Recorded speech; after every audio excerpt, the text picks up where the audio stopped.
agradecer a oportunidade, né, de estar aqui hoje. Eu tenho um desafio pela frente, porque, em geral, nesses últimos anos, eu tenho apresentado nos congressos, nos eventos, a minha posição, uma posição que eu tentei reelaborar de alguns autores do realismo científico. E eu pensei uma coisa diferente para esse encontro. Pensei assim, olha, eu queria trazer hoje, um mapeamento, né, do debate em torno do realismo científico, que é uma discussão anterior, de fato, ao que eu pesquiso. O Rodrigo falou, mas eu também estou fazendo pós-doc na UERJ, né, Universidade Estadual do Rio de Janeiro. Não sou carioca, sou mineiro. Dá para perceber. Dá para perceber. E atuo, fui parar no Rio de Janeiro por conta do trabalho, né, no Colégio Pedro II, que é um colégio federal. Passei um concurso, fui para lá. Então, assim, estou aí, nômade, mineiro, no Rio, aqui. Então, bacana, isso é muito bacana, né, dessa troca. Mas é importante ressaltar também que o Pedro II é um colégio predominantemente de educação básica, tá? Então a gente atua principalmente no ensino médio. Embora tenha também pós-graduação, a gente está estudando a licenciatura agora também, a gente atua predominantemente na educação básica, com adolescentes, e é uma paixão, realmente gosto muito. Bom, a primeira coisa que eu acho importante dizer sobre realismo científico é que não é a mesma coisa que realismo ponto. Realismo ponto é uma tese física, um princípio filosófico, segundo o qual há uma realidade externa à minha mente, externa a mim. Há uma realidade que é o que é, independente do que eu penso nela, independente do que a gente pensa sobre isso, independente das nossas teorias. A realidade é que diz se essas teorias são verdadeiras ou falsas, ou é que diz que as minhas crenças são verdadeiras ou falsas. Posso ter crenças falsas porque há uma realidade independente. Tá? Essa tese, ela não é de fato o que está em jogo nesse problema do realismo científico. A gente precisa demarcar isso. Talvez o rival aqui seria o idealismo. O rival dessa teoria metafísica chamada realismo ponto. Então, o realismo científico implica o realismo metafísico. Quando eu falar de realismo científico, eu preciso assumir que há uma realidade. Acontece, pelo menos ao que parece no discurso científico, faz muito sentido ficar perguntando se está tudo na minha mente, se é tudo. Então, assim, o problema que está em jogo do realismo científico, propriamente, não é se há uma realidade para além da minha mente, mas se as descrições, dos enunciados científicos descrevem uma realidade inobservável, tanto quanto descrevem a realidade observável. Esse é o problema. E o problema que eu tenho enquanto pesquisador dessa área é que quase sempre que a gente fala realismo científico, a gente está falando de um espantalho. Não existe essa coisa chamada o realismo, como se fosse um realismo científico. E para ver por que isso é interessante, eu trouxe uma citação do Christian Kahneman, esse artigo muito legal. O título do artigo é "O realismo científico se diz de muitas maneiras, de muitos modos, pelo menos 1111. Então ele vai dizer o seguinte: olha, existe um núcleo do realismo científico. Esse núcleo é composto por a predicação de uma propriedade semântica, verdade aproximada, referência, a um objeto científico, que pode ser uma lei ou uma entidade, um termo teórico, e é quantificado. E aí, se você fizer um trabalhinho de análise combinatória, já que tem os quantificadores, todos, a maioria, alguns, nenhum. Se você aplica esse quantificador a um objeto científico, predicando a esse objeto científico alguma dessas propriedades. Quando você vai compor as probabilidades, ele chegou a 1110. Claro que algumas delas parecem complicadas, né? E muitas delas sequer foram propostas ou serão, de tão improváveis. Mas o fato é que daria para se falar de 1110 posições alternativas nesse debate sobre a possibilidade de referir-se a uma realidade não observável. Certo? Então, sim, isso aqui. E aí ele ainda diz assim: olha, não sei se vocês conhecem essa passagem, tem uma passagem na Bíblia que é todos os deuses têm uma homenagem, mas havia uma homenagem ao Deus desconhecido. Para não pecar por deixar de fora algum Deus que eu não sei se existe, eu também vou fazer mais uma homenagem aqui. Aí o Karma acrescenta mais um aos 1110 que ele chegou, e diz então 1111 formas de realismo científico em homenagem ao em homenagem ao Deus desconhecido, ao realismo desconhecido. Aí, então o fato, gente, é que eu vou falar de realismo científico aqui quase sempre como espantalho de fato.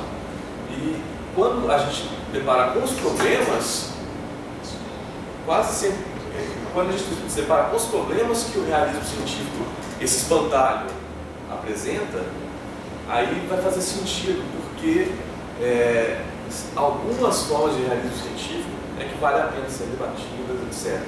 De uma certa maneira, ao ser realista sobre umas ou algumas teorias científicas, ou dizer que ou alguns termos teóricos são genuinamente referentes, eu não só sou realista sobre algumas coisas, mas sou antirrealista sobre outras.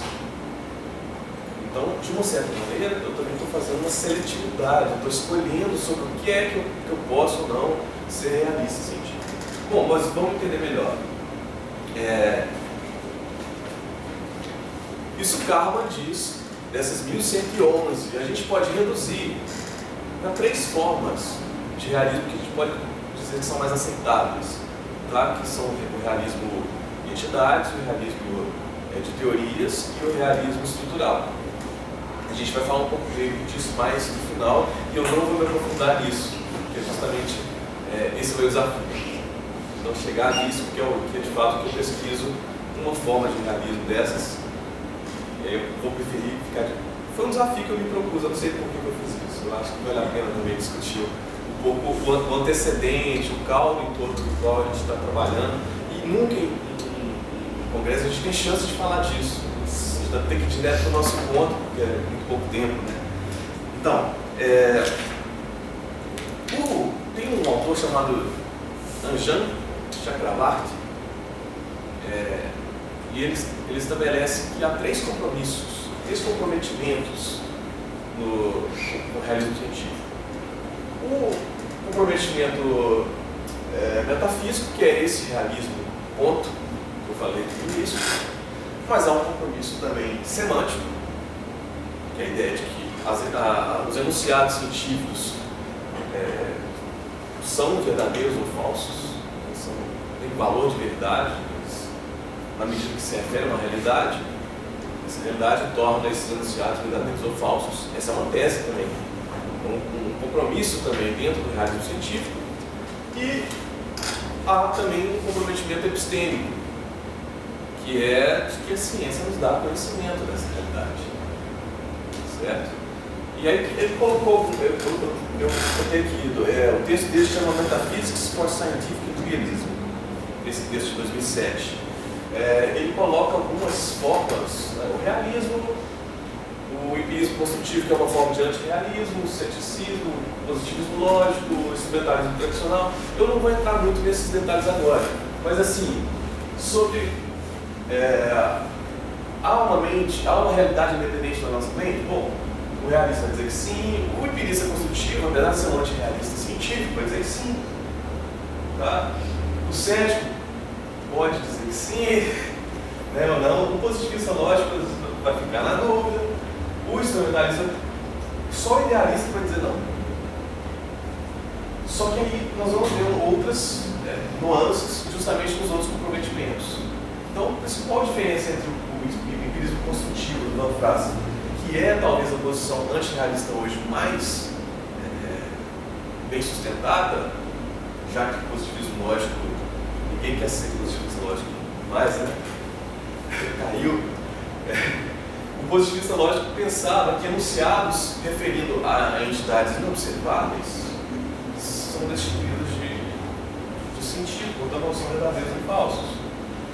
Só os enunciados envolvendo aquilo que nós podemos observar são muito comprometidos com o empirismo, né? E só esses teriam valor de verdade. E o Van Frase não, ele acha que tem valor de verdade, nós não podemos saber se é o caso. Então aqui o Van Frase o problema é epistemológico. Mas isso aqui não é, isso aqui é só para a gente ver que tem mais nuances do que simplesmente falar de um realismo ou de um antirrealismo científico.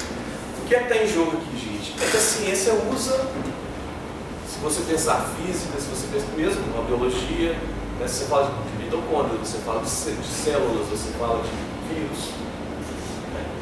E na física você fala de elétrons, você fala de pósitrons, você fala de átomos. Na química você fala de moléculas, gases. Você observa várias coisas, mas nós não observamos, não a olho nu, não a olho sem qualquer tipo de instrumento que possa nos auxiliar, moléculas. Nós acreditamos em moléculas por quê? Ou nós acreditamos em átomos por quê? Então a disputa aqui é se de fato esse tipo de enunciado científico é para nós um conhecimento de uma realidade que não pode ser vista, mas uma vez sendo independente está lá. Se a gente tem as mesmas condições de falar da realidade inobservável como nós temos da realidade observável. E aqui falando de moléculas, falando de elétrons, falando de processos que não são visíveis ao olho nu. Muito bem.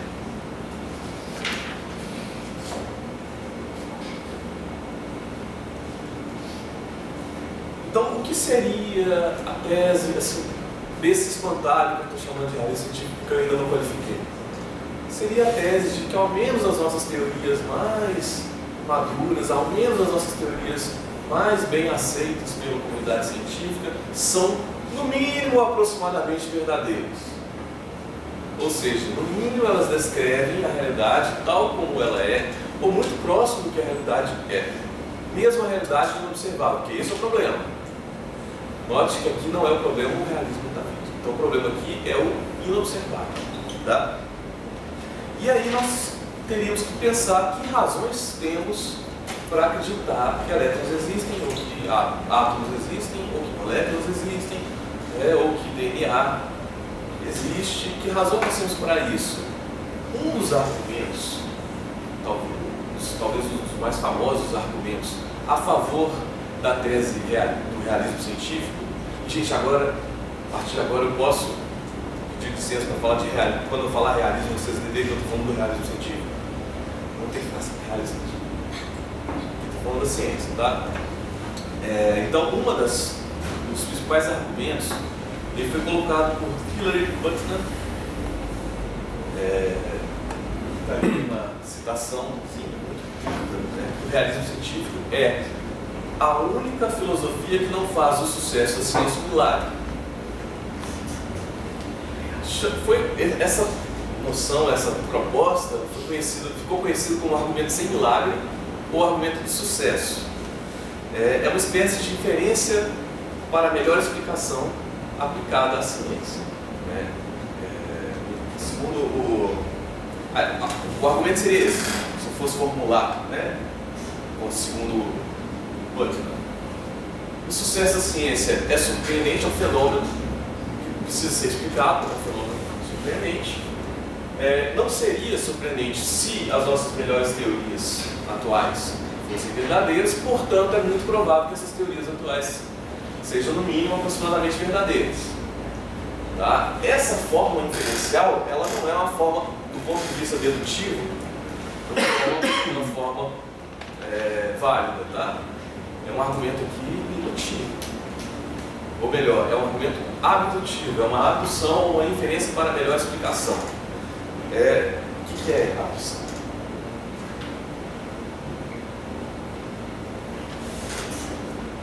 A abdução ou inferência para a melhor explicação, ou hipótese.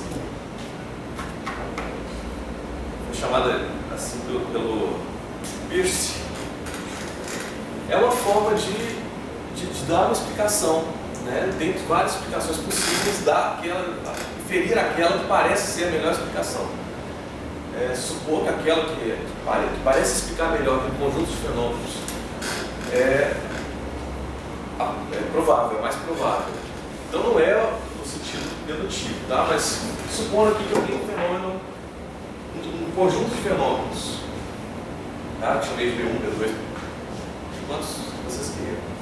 Pensa aí, ó, pode ser, o jardim está molhado, o telhado está molhado, né? A estrada está molhada, são alguns fenômenos que eu gostaria de dar uma explicação para isso.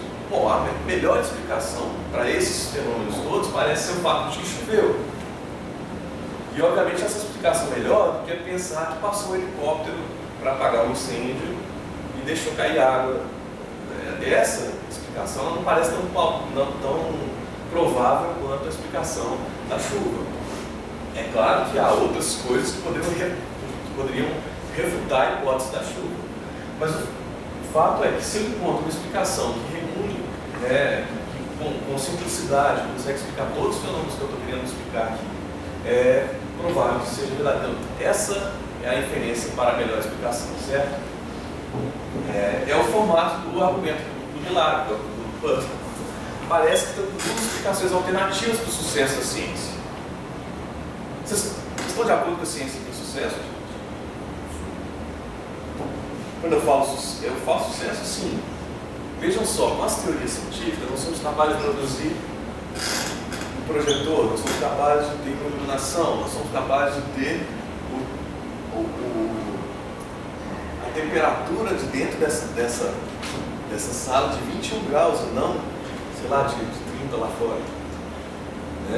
Com essas teorias científicas, nós somos capazes não só de construir aparelhos tecnológicos, nós somos capazes de prever fenômenos que a gente sequer pensava que existiam.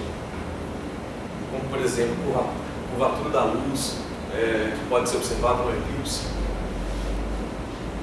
Puxa, se essa teoria não era verdadeira, seria um milagre que ela tenha funcionado, que ela tenha dado previsões tão corretas, que ela tenha feito, tenha reunido vários fenômenos em uma única lei, uma única teoria.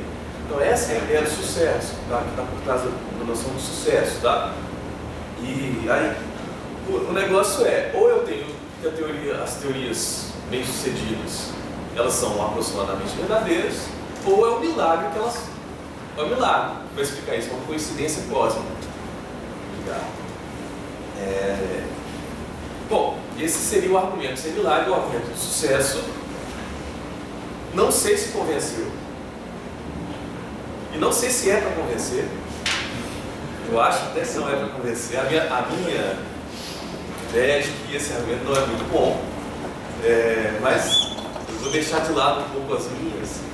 E se você quiser perguntar depois eu falo. Tá bom? Há várias contestações dessa ideia de que a ciência é uma atividade bem sucedida, que as nossas melhores teorias mais maduras, mais bem estabelecidas, são aproximadamente verdadeiras porque elas são bem sucedidas. Dos contra-argumentos, então, que vai aparecer contra essa tese do sucesso é um argumento baseado na história da ciência. É um argumento que ficou conhecido com o nome de meta-indução pessimista. Esses nomes, né? Assim, se vocês querem saber, eu nem acho que é uma indução. Mas isso eu discuti em outro texto, depois eu também posso conversar. É a ideia de que, se você olha para a história da ciência, o que você tem na história da ciência é que essa história é um cemitério de entidades e de teorias. Quantas e quantas teorias foram uma modinha numa época, propuseram entidades inobserváveis que se supõem existir, e depois elas vieram a ser descartadas junto com essas entidades. Então esse é o problema. Se eu olho para a história da ciência, e isso foi o caso de teorias de sucesso? Que razões eu tenho para acreditar que as teorias atuais, mais maduras da ciência, são teorias também de sucesso? A palavra, então, por que meta-indução? Eu vou tirar de lado a questão da indução, que eu discordo, eu tenho um artigo sobre isso, depois eu falo. Mas meta, porque nós estamos tratando de teorias. É uma indução sobre teorias. Tá? E ela é uma meta-indução pessimista, porque se a gente for olhar para a história, a gente vai acabar sendo pessimista em relação às nossas teorias atuais. Certo? Na verdade, tem um autor muito importante da chamada meta-indução pessimista, que foi o americano Larry Laudan. Em 1981, ele escreveu um artigo, A Confutation of Convergent Realism. E ele tentou mostrar que a história da ciência endossa essas duas, ou refuta o argumento do milagre de duas maneiras. Há teorias massivamente falsas, mas cujos termos parecem genuinamente referentes. Então, se você olhar quantos modelos atômicos, você já estudou química, algum dia menos, né? Quantos modelos atômicos? Eu estava falando aqui do modelo do Thomson, mas modelo, você tem o Thomson, Rutherford, Bohr, então você tem vários modelos. Alguns deles bastante inconsistentes, tão inconsistentes que sequer foram levados a sério. Mas se você tem o termo átomo, o elétrico, o átomo e tal, parece que vai se conservando, mesmo que a teoria ela não foi uma teoria bem sucedida. Então você tem termos genuinamente ou alegadamente, tá? Referentes. Vamos colocar assim primeiro, vou deixar o ceticismo um pouquinho. É sempre bom ter um pouquinho de ceticismo, tá, gente? Então, há teorias que são massivamente falsas, que já tinham problemas desde a sua proposição, mas que a gente tende a acreditar que aqueles termos têm um referente. E há teorias muito bem sucedidas na história da ciência, que no seu tempo eram muito bem sucedidas, se tornaram depois obsoletas, cujas entidades foram descartadas hoje como ficções, como discurso ficcional. O Laudan levanta essas aqui.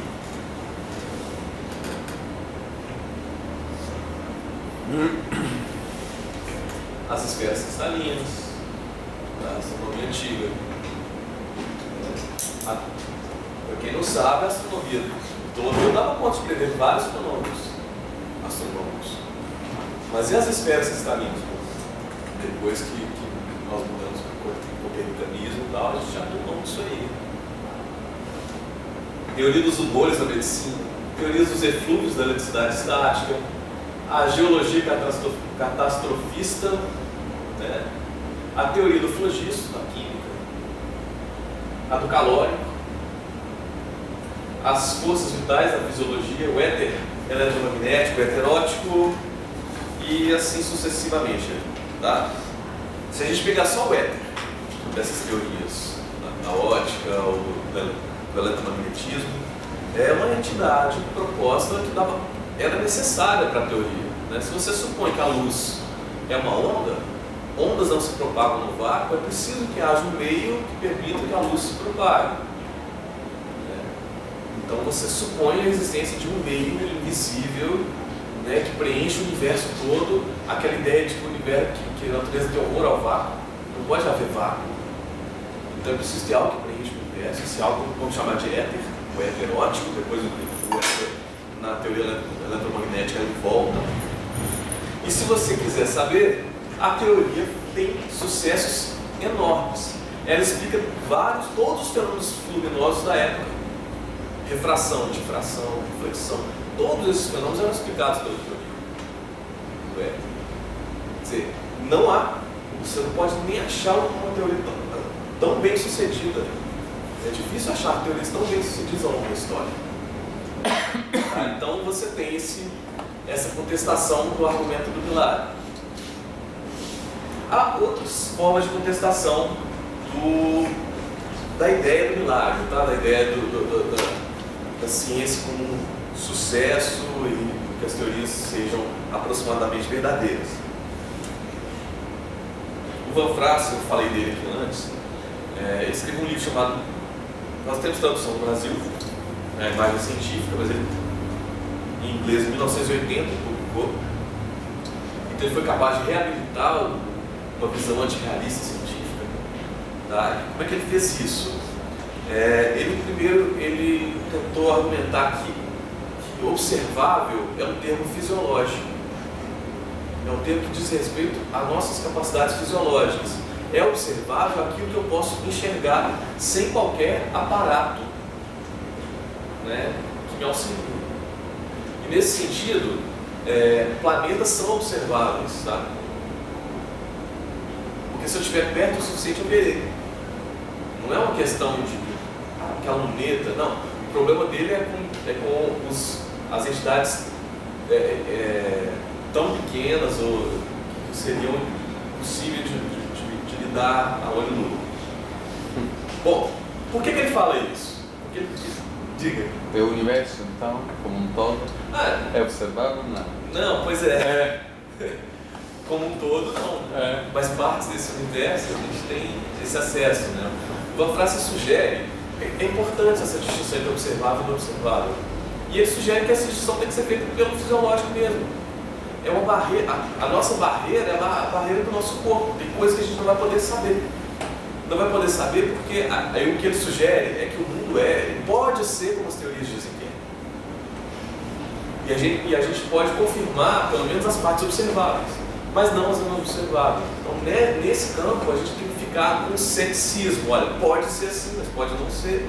Eu não tenho que me comprometer com isso. Afinal, a ciência, para Van Fraassen, só precisa salvar os fenômenos.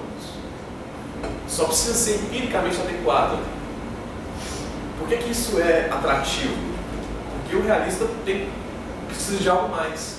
Ele precisa que seja verdadeira. Claro que se for verdadeiro, será empiricamente adequado. Mas o universo não é o caso. O que é empiricamente adequado não se pode supor que seja verdadeiro. Então, Van Fraassen tem aqui um apelo de, olha, é mais fácil atender o meu requisito e eu vou ficar muito bem dizendo assim, ó, não sei se existe ou não. Tá? E outra, ele não só tem uma proposta empirista, né, chamada empirismo construtivo, de que a ciência só salva o fenômeno, então ela não tem esse papel de descrever o mundo inobservado, não é importante, não é o caso. Ele não só pensa isso, como ele dá uma resposta alternativa. Se pensava que, olha, ou é um milagre ou é verdadeira, o Van Fraassen tem uma terceira via, uma terceira opção. Olha, eu vou alegar aqui, alego que o sucesso das teorias científicas comuns não é nenhum milagre. Não é nem mesmo surpreendente para a mente científica darwinista, pois toda teoria científica nasce em uma vida de competição feroz, uma selva de dentes e garras ensanguentadas. Apenas as teorias bem-sucedidas sobrevivem, aquelas que de fato agarram as reais regularidades da natureza. O que ele está sugerindo? Que a atividade científica, na verdade, quando a gente fala das nossas melhores teorias maduras, a gente esquece de quantas outras teorias foram propostas. Todas elas com bastante insucesso. E a atividade científica é de bastante insucesso. A gente focar só no sucesso é colher cerejas, né? Se achando, pegar aqui ou aqui um caso de sucesso e achar que esse é o caso da ciência no geral. Então, assim, ele expõe uma proposta, ele dá uma alternativa àquela explicação do sucesso. Olha, as teorias estão competindo, as mais bem adaptadas sobrevivem. Né? São essas que ele vai chamar de bem-sucedidas e tal. Mas não é que a ciência em si seja uma atividade de sucesso. A gente pode fazer uma crítica a isso, tá, gente? É claro que se eu falo que teorias bem-sucedidas são as bem adaptadas, isso é a mesma coisa de dizer que teorias bem-sucedidas são bem-sucedidas. E isso não é dizer nada. É uma tautologia. Né? Mas é bastante sedutor a proposta do Van Fraassen por outra razão. A inferência para a melhor explicação, que está na base do argumento do milagre, ela tem alguns defeitos enquanto forma argumentativa. Tá? Primeiro, seria necessário hierarquizar as teorias rivais. dizer quais estão mais próximas da verdade, ou quais estão mais prováveis que outras. O que é muito complicado, já que é isso que a gente quer chegar, né? A gente quer chegar nas mais prováveis. A gente teria que saber antes da própria escolha o que é o critério útil para determinar qual teoria é mais verdadeira que o outro, etc. E, bom, em segundo, e esse é talvez o principal problema, como é que eu sei que do conjunto de alternativas teóricas, do conjunto de explicações alternativas, rivais, ali, uma delas é verdadeira? Como é que eu sei que naquele conjunto das explicações disponíveis agora, nesse momento histórico que eu estou vivendo, eu tenho entre as explicações disponíveis uma que seja verdadeira, para a qual eu vou inferir?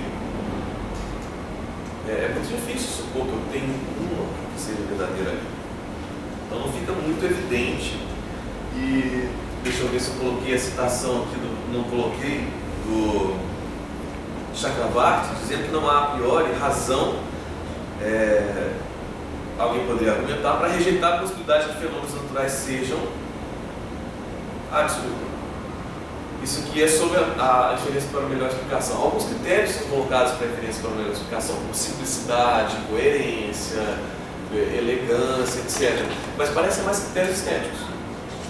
Que razão eu tenho para pensar que o mundo não é complexo e não simples? É muito bacana que eu tenho uma teoria simples que dê conta de vários fenômenos e tal, mas por que a mais simples é a verdadeira? Que razão tem? Qual é a correlação entre simplicidade e verdade nesse caso? Tá? Então não há a priori razão, isso aqui eu estou citando Chakravarti, alguém poderia argumentar, para rejeitar a possibilidade de que fenômenos naturais sejam complexos, deselegantes e desunidos. E a respeito da segunda condição, que é a inferência para a melhor explicação bem sucedida, na maioria dos casos é difícil de ver como alguém poderia saber de antemão que uma hipótese verdadeira estaria entre os consideráveis. Bom, há outro argumento contrário à inferência para a melhor explicação. Esse é um argumento chamado de subdeterminação da teoria da evidência empírica. A gente pode sempre, a gente pode chamar, o Quine foi falado, e o físico francês chamado Pierre, acho que é quem fala, é um físico francês que diz que nenhuma hipótese é testada isoladamente. E aí, aplicando Quine é um lógico americano, aplicando isso, a questões, se você pegar um filósofo da ciência bem conhecido, que é o Karl Popper, ele vai dizer que a ciência procede de conjecturas e refutações.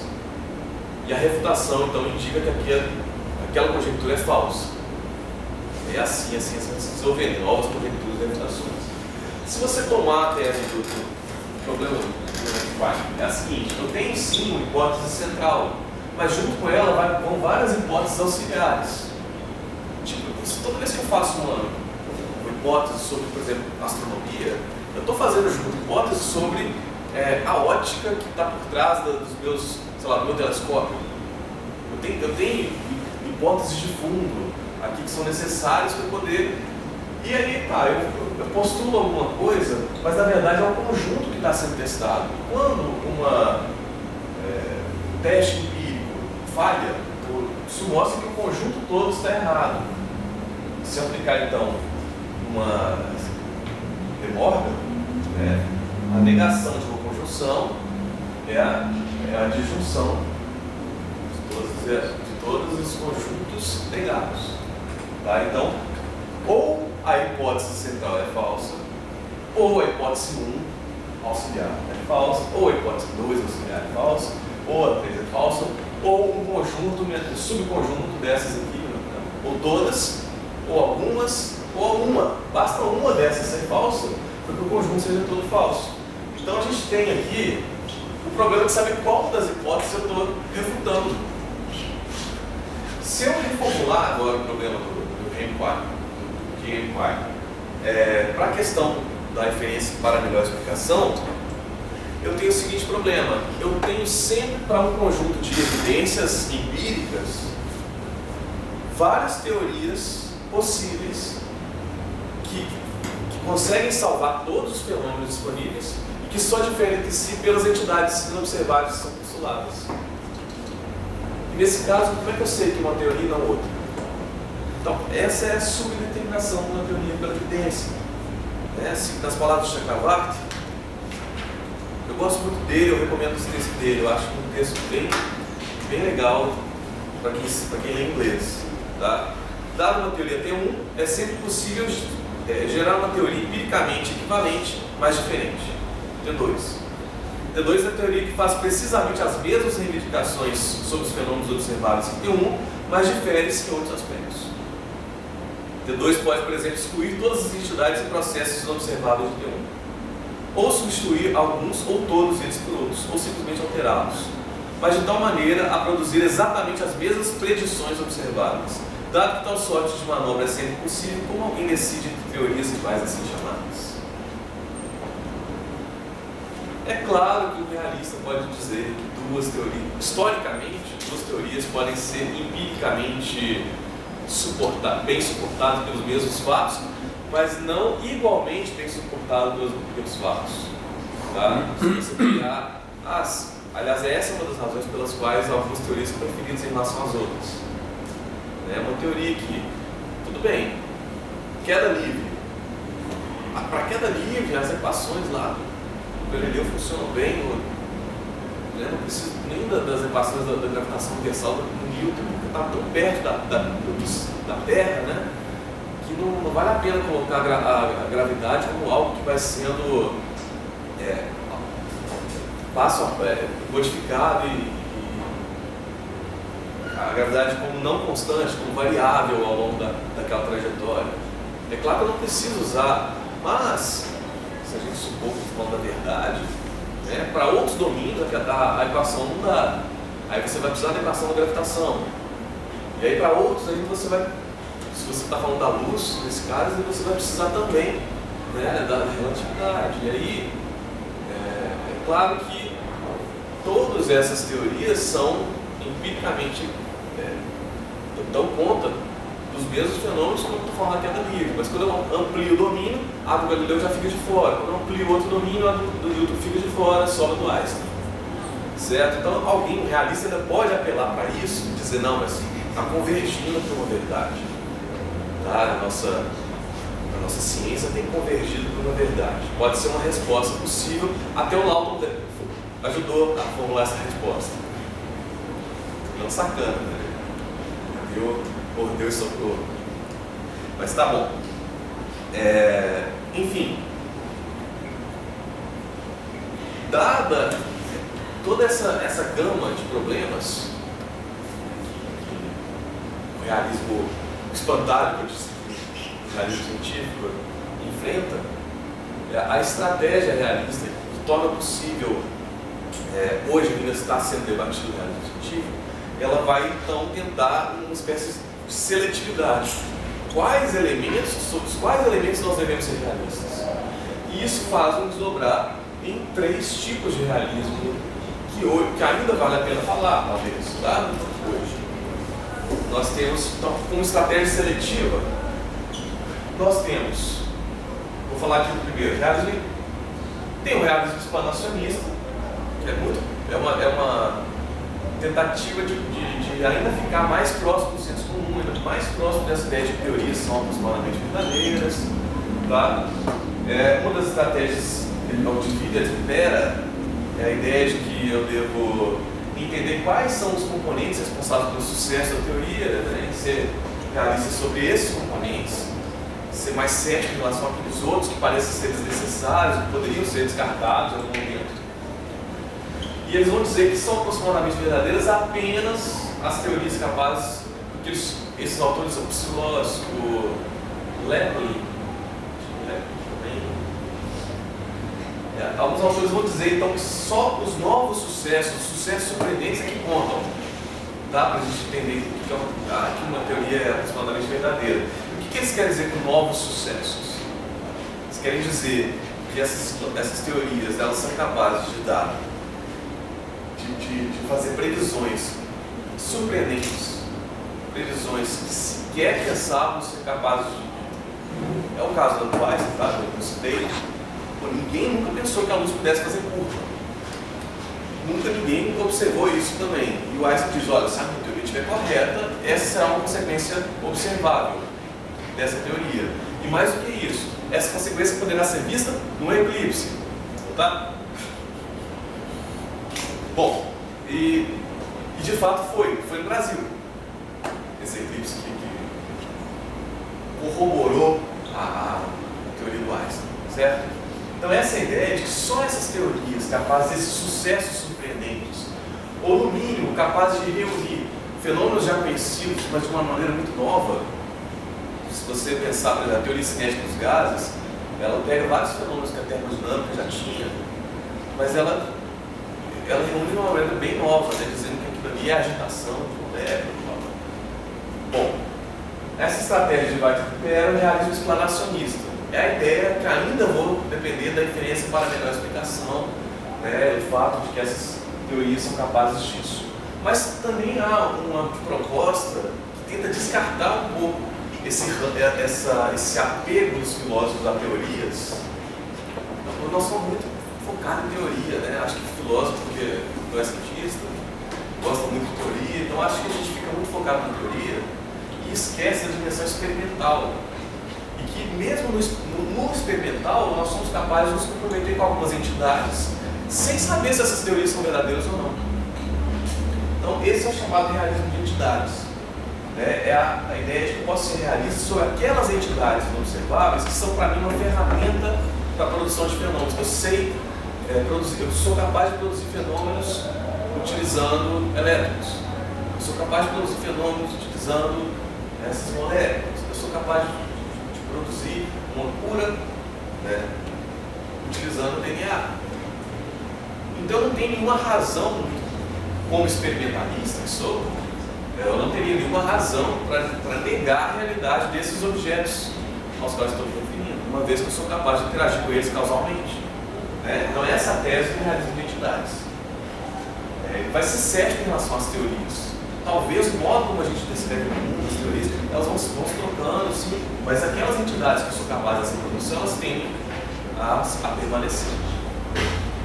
Vou falar um pouco mais de detalhes, o pessoal mapa. Não sei se eu vou ter tempo também de falar um pouco mais, não tenho tempo.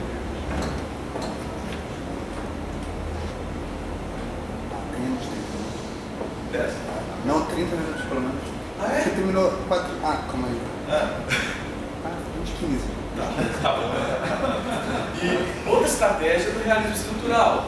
E essa estratégia é bem diferente, na verdade, das outras. Porque aqui, ao invés de falar assim, há alguma coisa que se conserva, mesmo quando a gente está falando de mudanças teóricas, critérios de teorias de entidades, há alguma coisa que se conserva nas mudanças teóricas. Aqui, o James Lakeman, John Morrow, tá? Aqui as entidades o original, né, do Ian Hacking e a Nancy Cartwright. A ideia do estruturalismo aqui é de que algo se conserva com uma mudança teórica. Não são as descrições, são as relações, são as estruturas. Porque se você olhar as fórmulas, elas continuam valendo. Sabe aquela descrição que está por trás da fórmula? Tudo que existe, na verdade, aqui na verdade tem dois tipos de realismo estrutural, tá? O realismo estrutural epistêmico, que vai dizer, olha, nós não podemos conhecer da nossa realidade exterior nada que não seja estrutura. Só a estrutura pode ser conhecida. A única coisa que eu tenho acesso de fato que não seja estrutura é os meus sense data, né? O conteúdo mental. Bom, há uma outra tese, essa é bastante, assim, talvez mais difícil de ser assumida no mundo, que é a de tudo é estrutura e pronto. Só a estrutura. Não é que não haja outra coisa que não é estrutura para conhecer, é que não há nada que não seja estrutura, só estrutura. Só há estrutura. Essa é a tese do estruturalismo ôntico, tá? A estrutural ôntico.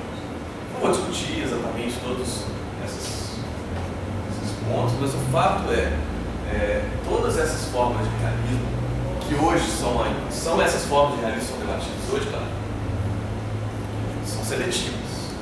E elas são seletivas por causa dos problemas que apareceram. Agora, sobre o que devemos ser realistas, esse é o problema que vai motivar a discussão toda, e aí que eu vou entrar nesse debate no doutorado e agora no pós-doc. Deixa eu ver se tem mais algum. Não tem. Tem um problema do realismo explanacionista,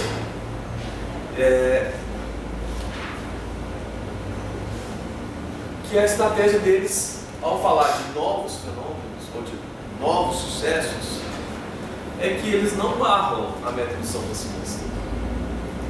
Para começo de conversa, aquelas três entidades, flogisto, calórico e éter, foram capazes de novos sucessos, no sentido que é atribuído, que é exigido desses realistas.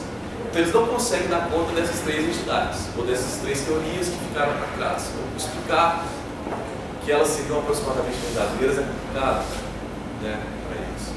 E se a gente for mais cavar um pouquinho, a gente é capaz de achar várias outras teorias, e aí depois do Laudan aparecem outros.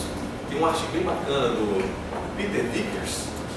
Vocês lembram do Laudan, chamava-se A Confutation of Convergent Realism. O Vickers, em 2013, portanto bastante recente, escreveu A Confrontation of Convergent Realism. E ele reúne mais de 20 teorias que eram capazes de novos sucessos, né, dentro dos critérios exigidos pelo realismo explanacionista, que também foram descartadas. Então eles sugerem que, olha, essa estratégia ela ainda carece de algum outro tipo de aparato para dar certo. Tá? E o Kyle Stanford, em 2006, publicou um livro chamado Exceeding Our Grasp, onde ele propõe um novo problema, um novo velho problema do realismo científico, que é o problema das alternativas não concebidas. Ele vai chamar de nova indução pessimista. Que é o fato de que, olha, para cada teoria eu tenho alguma alternativa não concebida para ela, que vai ser empiricamente. É uma mistura de indução pessimista com subdeterminação da teoria pela evidência, mas não a subdeterminação lógica. Eu posso fazer um algoritmo e formular várias teorias que só divergem nas entidades não observáveis. Mas historicamente há várias teorias que são empiricamente adequadas tanto quanto as outras. Tá? E se você também pensar que pode ser que nós não temos, que uma determinada teoria hoje não tenha uma alternativa, mas ela terá em algum futuro, né? Porque no passado foi assim também. Muitas vezes a gente fica com uma teoria por falta de opção. Aliás, a gente tem que ser muito feliz se a gente conseguir uma teoria que explique vários fenômenos. Né? Muitas vezes a gente tem uma. Quanto mais uma gama de alternativas. Né? E talvez a nossa falta de imaginação, e a gente esbarra na falta de imaginação, que nos faça ser realistas em relação às teorias atuais. Bom, o realismo de entidades do hacking também tem esses problemas, tá? Um dos problemas mais sérios é como é que eu posso falar alguma coisa sobre o elétron?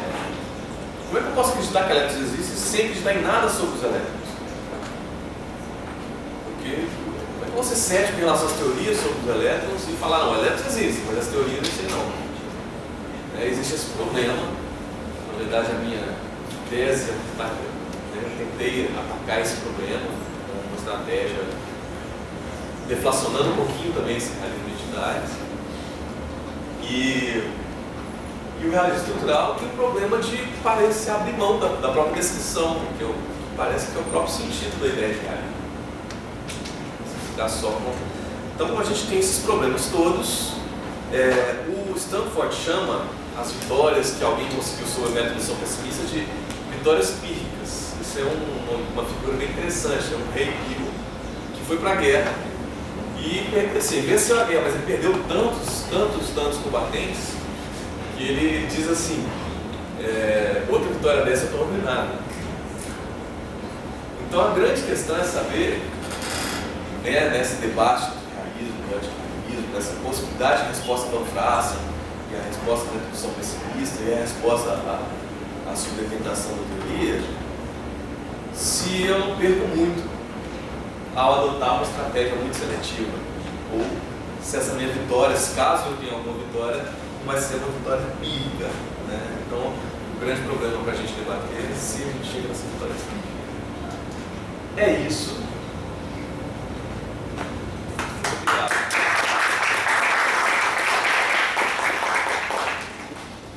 Oi, pessoal. Então, tem alguma pergunta? À vontade. Essa é uma pergunta, é quase uma observação. Não sei qual é, como você falou, você não se comprometeu com nenhuma posição. Mas eu sempre vi a questão da abdução como um grande problema, na verdade. Porque é óbvio que não é uma regra dedutiva, dado que representa a falácia do consequente. A dedução, então, não é dedutiva. Mas ao mesmo tempo nem é informativa, ou seja, não amplia a nossa informação, porque a conclusão já está implícita na premissa que é a implicação, que é a primeira premissa lá, Então é muito duvidosa que seja útil do ponto de vista científico, porque esse é um grande problema, e a prova disso é que você, do ponto de vista dedutivo, pode simular, pode construir aquela premissa de maneira dedutiva, é simplesmente assumir a conclusão, e a segunda premissa é você pode criar a implicação, com a introdução da implicação. Então, do ponto de vista formal, científico, esse é um grande problema para a abordagem explicativa do realismo. Tem uma literatura que fala sobre isso, que pega essa objeção como séria? Porque eu nunca li, mas não é o meu tema. Não, primeiro que tem autores que vão defender que abdução e inferência para a explicação são coisas diferentes. Tá? E tem um colega meu, doutorado na UFMG, chamado Fábio Tenório Carvalho.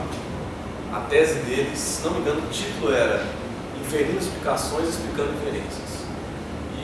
O que ele sugere na tese dele é de que a inferência para a melhor explicação não é uma inferência conclusiva, não é uma forma de raciocínio que deva ser considerada mas sei lá, quarta forma argumentativa. Não é bem isso. Desculpa, terceira forma argumentativa. Dedução, indução, analogia e abdução. Não é nesse caso. O caso é, e aí talvez retomando a ideia do Peirce, é muito mais uma regra heurística, segundo ele. Então é heurística no sentido de que não é para ser assim, olha, eu vou fazer uma referência para a melhor explicação, porque é aí que eu quero parar. Na verdade é uma maneira que eu tenho de eliminar o improvável, eliminar algumas alternativas que parecem ser muito ruins inicialmente, e pensar que algumas, isso é uma espécie de como heurística no sentido de assim, olha, o que vai ser mais fértil?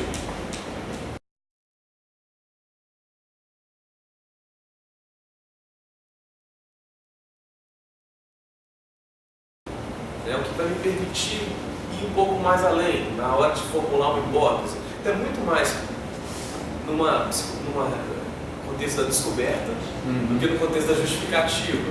Me parece que tem muito valor psicológico mais que heurístico no sentido psicológico, mais que formal no sentido da justificação. Para além da inferência para a melhor explicação, há um problema no argumento do Butler. Butler sugere aqui que o realismo é uma teoria empírica, testável, que existe um fenômeno que é um sucesso e ele é testável. Se for assim, então, a método de são pessimista, na verdade, é o meta-modus tollens. Tem uma série de casos que derrubam. E essa, aliás, é a proposta do Timothy Wheeler, o Timothy Lyons, é o meta-modus tollens pessimista.